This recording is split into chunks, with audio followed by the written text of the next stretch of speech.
Ассалаумағалейкум. Қазақстандық жарқын проспект Садриддин Ахмедовтың келесі кездесуі желтоқсан айының басында өтуі мүмкін.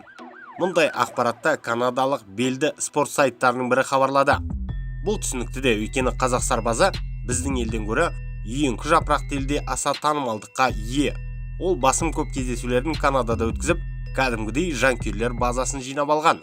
Мұнымен қоса оның ісінде канадалық промотерлік компания жүргізеді. Міне осы ақпарат көзіне сенер болсақ, Ахмедов 18-ші болмаса 19-ші желтоқсан күндері кездесуге шығатын болады. Әзірге қарсыласымен өтетін орны белгісіз. Бір анығы жекпе-жек осы елде өтетіндігі.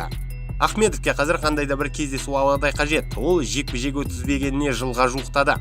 Соңғы рет боксшымыз Монреаль қаласында өткен кеште аргентиналық Хосе Антонио Вилалобосты нокаутпен жеңген болатын. Естеріңізге салайық, Садриддин WBC-дің бірінші орта салмақтағы жастар арасындағы чемпионы. Әуесқой бокста ол жастар арасында әлем чемпионы атанған болатын. Профиде 2018 жылы дебютін өткізіп, содан бері 11 жекпе-жекте бірде-бір рет жеңіліп көрмеген. Ол бір рет қана Қазақстанда өнер көрсетті. Қалған сындардың барлығы Канадада өтті. Ахмедов қазірдің өзінде әлем бойынша мойындалған проспект. Өткен жылы ол әлемнің үздік боксшылар рейтингінде үздік 30-дықтың қатарына кірген болатын. Басқа кәсіпқойларға қарағанда Садриддин ешқайда асықпауда, ол әлі жас, сондықтан чемпиондық белбеуге шығамын деп жар салып жүрген жоқ. Бәрі ретімен келер деп күтіп жүрген сыңайлы. Ал биыл оның құқығы тиесілі Eye of the Tiger Management промотерлік компаниясы Ахмедовты өздерінің басты үміт артар боксшысы деп атаған еді. Естеріңізге салайық, тура осы компанияда біздің тағы бір боксшымыз Батыр Жүкенбаев та бар. Кәсіпқой бокста тағы бір жағымды жаңалық. Осы аптада Данияр Елеусінов кәсіпқойдағы өзінің бірінші белбеу үшін болатын жекпе-жегін өткізді. Ол 27 қараша күні Голливудта ұйымдастырылатын бокс кешінің андеркартында Джулиус Индонгамен қолғап түйістіреді. Бұл кездесуді қазақ жанкүйерлері тамашалайды. Оны хабар арнасы сенбінің таңында, яғни 28 қараша күні таңғы 6-та көрсетеді. Жіберіп алмаңыздар.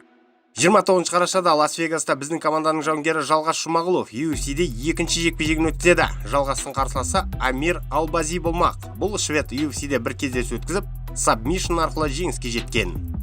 Соңғы сәтке дейін аталмыш жекпе-жектің орын алу алмауы белгісіз күйде болады. Өйткені Жалғастың ақш-қа жұмыс визасы ашылмай әбден әуреге салған болатын. Бірақ көріп отырғандарыңыздай жоғары шенді азаматтардың арқасында Жұмағұлов үшінші реттен виза мәселесін реттеді. Енді қалғаны бәсекеге шығып өзінің бар білгенін ортаға салу. Бұл жолы Жалғастың жеңілуге жолы жоқ. Өйткені ол UFC-дегі дебютында таласты шешіммен бразилиялық файтерге ұтылып қалған болатын. Ары қарайда Жалғас UFC-де болғысы келсе, онда бұл сында жай ғана жеңіп емес, жарқын ұтуы тиіс. Сондай-ақ Қайрат Ахметовтен де жағымды жаңалық жетті. Қазақ деген лақап аты бар жерлесіміз 4 желтоқсан күні жекпе-жекке шығатын болды. One FC ұйымында өнер көрсететін отандасымыз Дэнни Кингдатпен бақ сынайды. Соңғы рет Қайрат өткен жылдың наурыз айында Рис Макларенмен төбелесіп жеңіске жеткен болатын. Содан бері ол 1,5 жыл көлемінде ресми кездесу өткізген жоқ.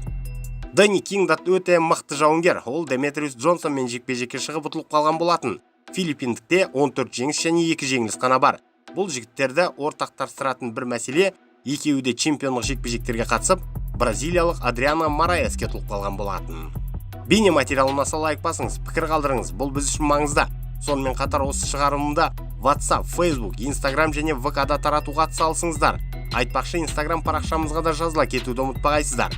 Сілтемесі бірінші комментке ілініп тұр. Тамашалағандарыңыз үшін мың алғыс. Қазақ батырларының жеңісті жорықтары молынан болғай.